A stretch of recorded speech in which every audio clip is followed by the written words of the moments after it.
சிறகடிக்க ஆசை சீரியல் இன்னைக்கான எபிசோடில் விஜயா வந்து சொல்லுவாங்க, என் பையன் படித்தவன், அதனால் அவன் எப்படியும் பணத்தை அரேஞ்ச் பண்ணியிருப்பான் அப்படின்னு சொல்லிட்டு உடனே ரவி வந்து திட்டுவார். நம்ம வீட்டை மீட்கிறதுக்காக எவ்வளோ கஷ்டப்பட்டு அலைஞ்சா முத்து, அப்போ எங்கே போனான், நீங்கள் அவனுக்கு சப்போர்ட் பண்ணுறீங்க அப்படின்னு சொல்லிட்டு மனோஜ் வந்து ரோஹிணிக்கு கால் பண்ணி சொல்கிறாங்க, நான் 5 லட்சம் பணம் வந்து ரெடி பண்ணிவிட்டு நீ நாளைக்கு வந்து சைன் போட்டு தந்துரு, வீட்டுக்கு வந்துரு அப்படின்னு சொல்லிட்டு ஃபோனையும் கட் பண்ணிடுறாங்க.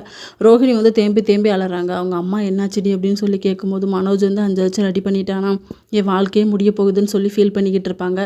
இன்னொரு பக்கம் முத்து வந்து மீனா கிட்ட பேசிக்கிட்டு இருக்கும்போது, 1000 இருந்தாலும் உங்கள் அண்ணனுக்கு வந்து உங்கள் ஒய்ஃபாக வாழ்ந்திருக்கா, எனக்கு அவளை நினச்சா ரொம்ப கஷ்டமாக இருக்குது, கிறிஷும் பாவம் இல்லை அப்படின்னு சொல்லும்போது அவள் அதை நினைக்கவே இல்லையே அப்படின்னு சொல்லிட்டு ரவி சொல்லிக்கிட்டு இருப்பாங்க.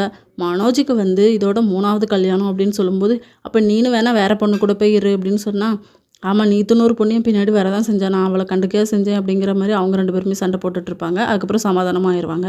அடுத்த சீனில் விஜயா வந்து நம்ம பார்வதிக்கு கால் பண்ணி சொல்லுவாங்க, இப்போ வந்து நான் ரோஹிணி நாளைக்கு வீட்டுக்கு வரேன், அதனால் நீ 10 மணிக்கு இங்கே வீட்டுக்கு வந்துரு அப்படின்னு சொல்லி. என்ன ஃபங்க்ஷன் அப்படின்னு சொல்லி கேட்டால், இல்லை அவள் வந்து 5 லட்சம் அமௌண்ட்டை வாங்கிட்டு சைன் பண்ணி தரப்போகிறா அப்படின்னு சொல்லி.